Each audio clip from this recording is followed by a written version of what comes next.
Dans un petit village africain nommé Ndassi, vivait Hawa, une jeune femme qui avait tout perdu très tôt. Son mari était mort dans un accident de moto, la laissant seule avec leur fils unique, Yassine, âgé de 8 ans. Yassine était la lumière de sa vie. Un garçon doux, intelligent et toujours souriant. Pour Hawa, il représentait tout ce qui lui restait d'espoir. Les années passèrent lentement dans le village de Ndassi, et la vie d'Hawa devint de plus en plus dure. Chaque matin, elle se levait avant le soleil pour préparer son étal au marché.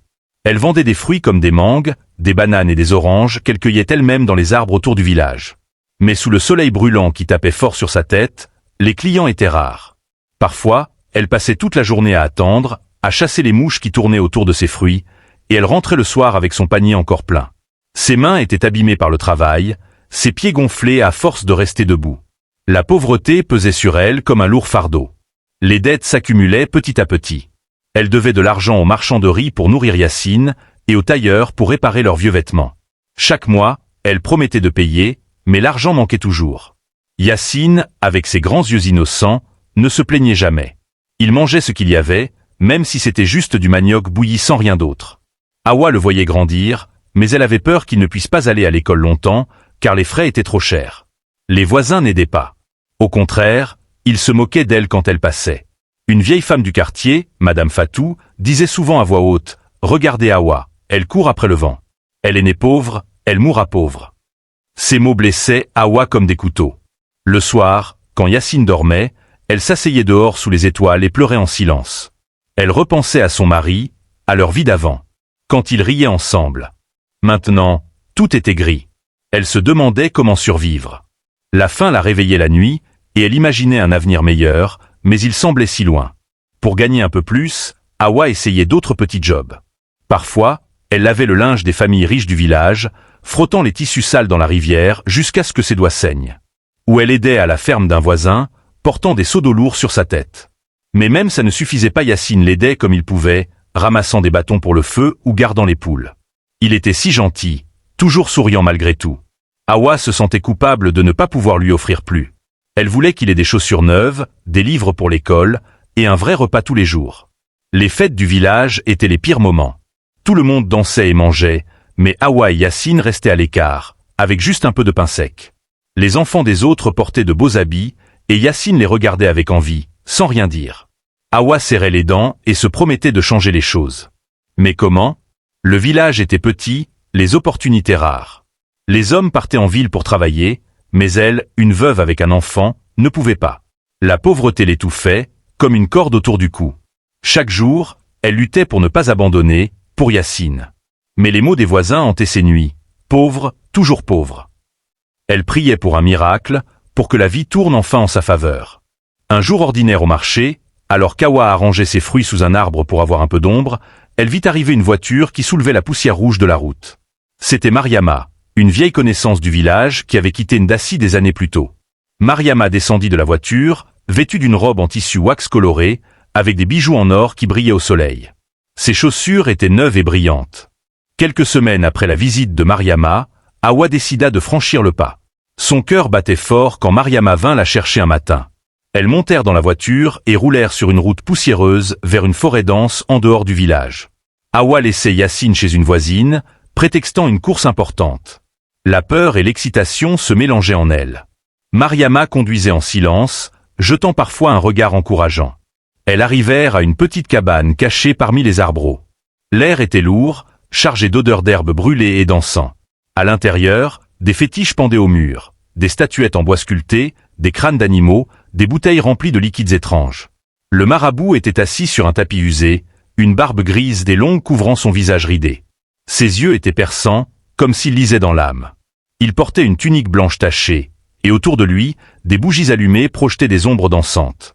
Mariama présenta Hawa, puis s'éclipsa pour les laisser seuls. Le marabout la fit asseoir en face de lui. Il parla d'une voix calme et profonde, « Ta richesse est proche. Mais le prix sera grand. Très grand. » Hawa tremblait légèrement, ses mains moites serrées sur ses genoux. Elle pensa à sa vie misérable, aux dettes, à Yassine qui méritait mieux. Désespérée, elle répondit « Je ferai tout.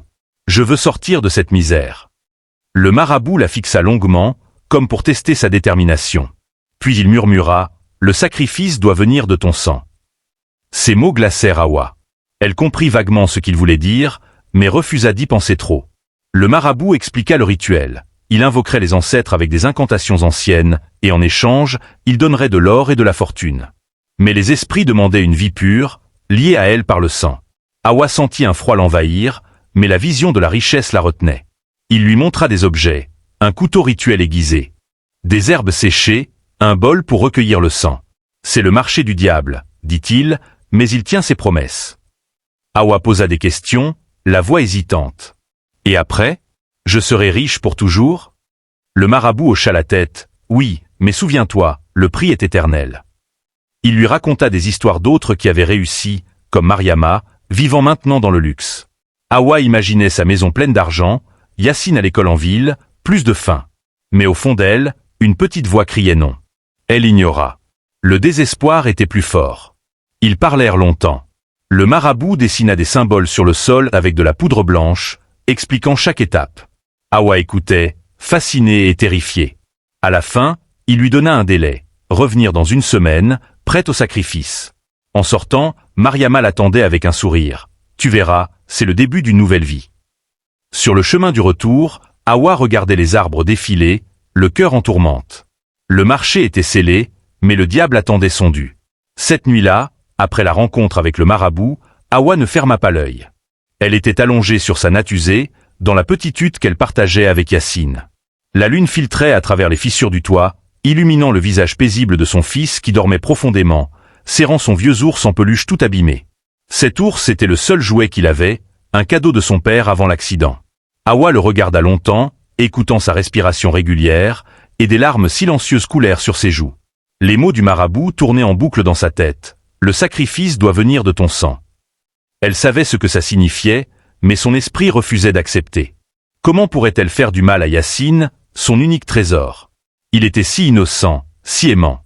Chaque matin, il l'aidait à préparer le petit déjeuner, ramassant des œufs ou balayant le sol avec un sourire. « Maman, je t'aime », disait-il souvent. Ses souvenirs la torturaient. Elle se levait, marchait dans la hutte, essayant de chasser ses pensées sombres au point, mais la pauvreté revenait la hanter.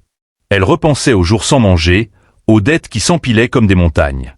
La honte quand les voisins riaient d'elle, la peur de voir Yacine grandir dans la misère comme elle. Et si c'était le seul moyen, se disait-elle. Mariama avait réussi, pourquoi pas elle? L'argent pourrait tout changer, une école pour Yacine, une vie sans souci. Mais à quel prix? Des images horribles envahissaient son esprit, le couteau du marabout, le cri de son fils. Elle secouait la tête, priant pour que ça s'arrête. Toute la nuit, elle lutta intérieurement. Elle s'asseyait près de Yacine, caressant ses cheveux doux, sentant son cœur battre. « Jamais, je ne pourrai », murmurait-elle. Puis, la faim la rongeait, pas seulement la sienne, mais celle de voir son enfant souffrir. Elle imaginait l'avenir, Yacine mendiant dans les rues, ou pire. Le marabout avait promis la richesse rapide. La tentation était comme un poison doux, qui s'infiltrait lentement. Le lendemain, Hawa essaya de vivre normalement. Au marché, elle vendait ses fruits, mais son esprit était ailleurs.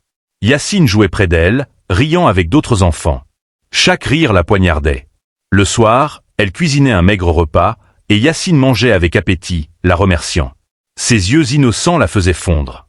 Mais dans la solitude de la nuit, le cauchemar reprenait. Elle se voyait riche, mais seule, hantée par le fantôme de son choix. Les jours suivants furent un tourment. Hawa perdait l'appétit, maigrissait.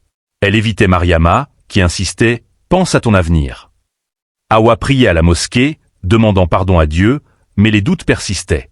La peur de l'échec, la honte sociale, tout la poussait vers l'abîme. Elle se disait « Peut-être que les esprits protègent, peut-être que ce n'est pas si mal ». Mais au fond, elle savait que c'était un mensonge.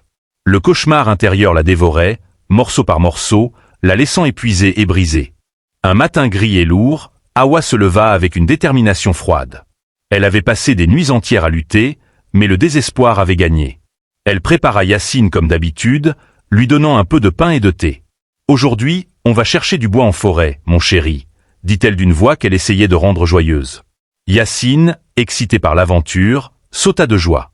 Il prit son ours en peluche et courut devant elle sur le chemin poussiéreux menant à la forêt dense. La forêt était un endroit mystérieux, avec des arbres qui bloquaient le soleil et des bruits d'animaux partout. Hawa tenait la main de Yacine, sentant sa petite paume chaude dans la sienne. Son cœur battait à tout rompre, comme un tambour de guerre. Elle repensait aux mots du marabout, à la promesse de richesse. Mariama l'avait convaincue, c'est pour son bien, au final. Les esprits le prendront en douceur. Mais Hawa tremblait intérieurement. Ils marchèrent longtemps, s'enfonçant plus profond que d'habitude.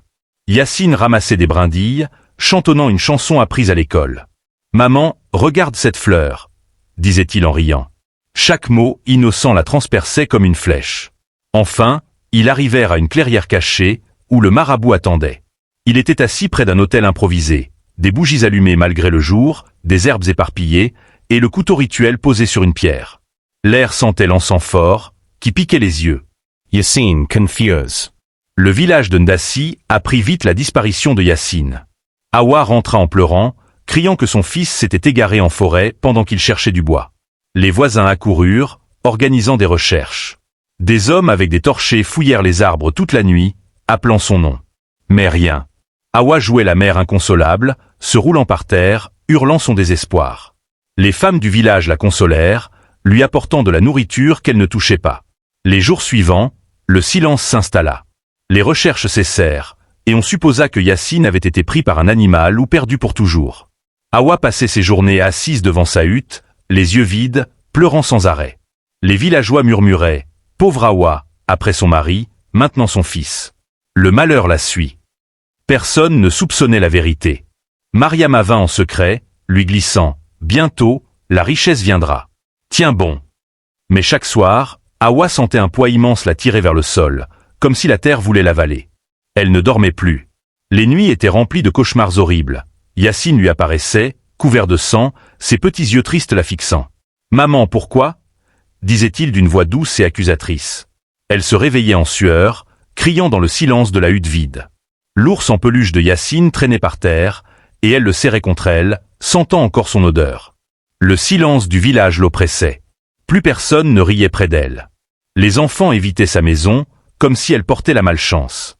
Hawa essayait de prier, mais les mots ne venaient pas. Elle marchait seule au marché, mais ne vendait plus rien. Ses fruits pourrissaient, comme son âme. La nuit, elle entendait des bruits, des pas légers, un rire d'enfant dans le vent. Était-ce son imagination, ou l'esprit de Yacine qui la hantait?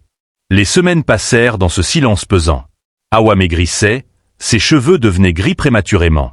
Elle évitait les miroirs, car elle y voyait un monstre. Mariama revenait parfois, apportant des nouvelles du marabout. Le rituel avait réussi, l'argent arriverait bientôt. Mais pour Hawa, c'était trop tard. Le silence intérieur était le pire. Plus de joie, plus d'espoir. Elle se sentait vide, comme une coquille brisée. Un soir, assise dehors, elle regarda les étoiles. Un vent froid souffla, et elle crut entendre la voix de Yacine. « Maman !» Elle pleura jusqu'à l'aube.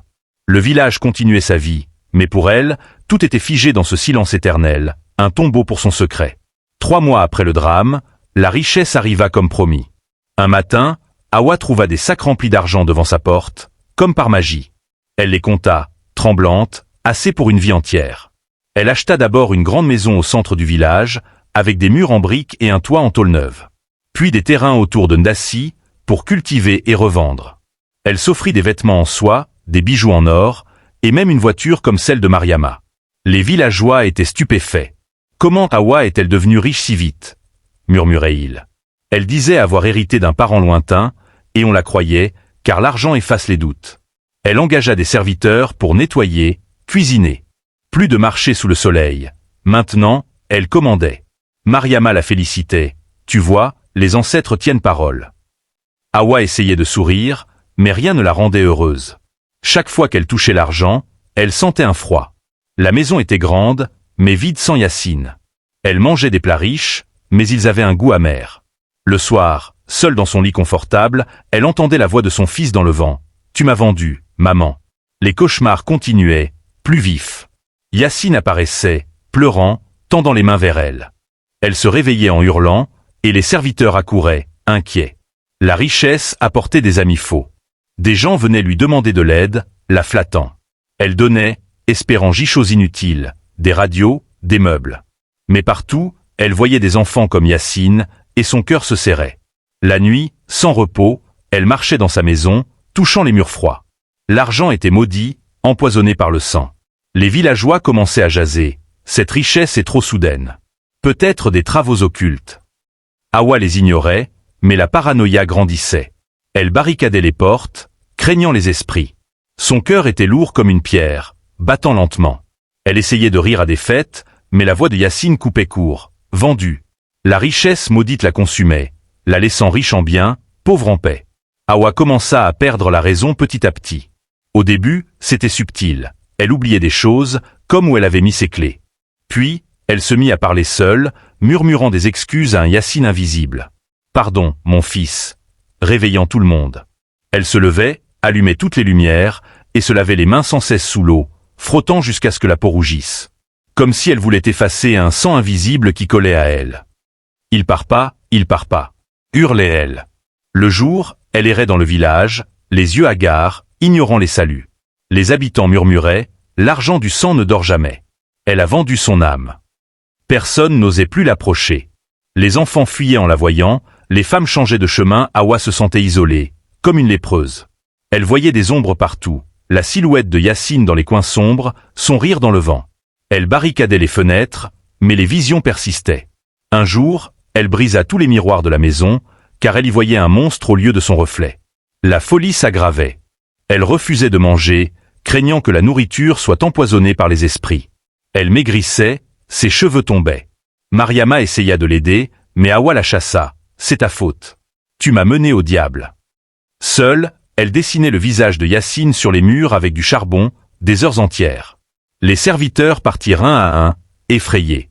Le village la déclarait folle. Les anciens disaient, « Le mal qu'on fait revient toujours. » Hawa hurlait la nuit, courant dehors en chemise de nuit. La folie la dévorait, effaçant la femme qu'elle était. Un soir orageux, la folie d'Hawa atteignit son pic. Elle courut nue à travers le village, sous la pluie battante, hurlant à plein poumon, « Pardonnez-moi. C'est moi qui ai tué mon fils. » Les villageois sortirent de leur hutte. Stop fates. La foudre illuminait son corps tremblant, ses cheveux collés par l'eau. Elle arriva à la mosquée, s'effondrant sur les marches. Les hommes en prière accoururent. Le silence tomba sur le village, lourd comme l'air avant la tempête. Hawa pleurait, répétant, « Je l'ai sacrifié pour l'argent. » Le marabout. Les ancêtres. Pardon. Les anciens la couvrirent d'un tissu et la firent asseoir à l'intérieur. Le vieil imam, un homme sage aux yeux doux, s'approcha. Il posa une main sur son épaule et dit doucement, « Le diable te promet l'or, mais il t'enchaîne à la honte. Repens-toi, ma fille. » Hawa raconta tout, les mots sortant comme un torrent. La pauvreté, Mariama, le rituel, le cri en forêt. Les villageois écoutaient, horrifiés. Des larmes coulaient. L'imam pria pour elle, mais la confession libéra un peu son âme tourmentée. Après la confession, Hawa fut arrêtée par les autorités du village, puis conduite en prison en ville. La cellule était froide et sombre, avec des murs gris et un lit dur. Là-bas, elle refusa de manger, repoussant les plateaux de nourriture. « Je ne mérite pas », murmurait-elle. Elle passait ses journées assise, dessinant le visage de Yacine sur les murs avec un bout de charbon volé. Ses traits étaient précis, ses yeux rieurs, son sourire. Les gardiens la regardaient avec pitié, mais elle ignorait tout. Les nuits, les cauchemars revenaient, plus forts. Elle hurlait, et les autres prisonniers se plaignaient. Un matin, on la trouva morte, la tête posée sur un dessin de son fils, paisible enfin. Son dernier mot, écrit sur le mur, le vrai trésor, c'était lui. Le châtiment était complet, la prison de l'âme avant celle du corps. Les années passèrent à Ndassi, mais l'histoire d'Hawa resta gravée. Les habitants la racontaient aux enfants autour du feu. La richesse ne se mesure pas en or, mais en amour. Celui qui sacrifie le bien pour le gain perdra les deux. Sur la tombe d'Hawa et de Yacine, retrouvés et enterrés ensemble, on grava « L'amour d'une mère devrait sauver, jamais détruire ». Le village apprit la valeur de la patience et de l'honnêteté, évitant les tentations sombres. La leçon vivait, rappelant que le vrai trésor est dans le cœur.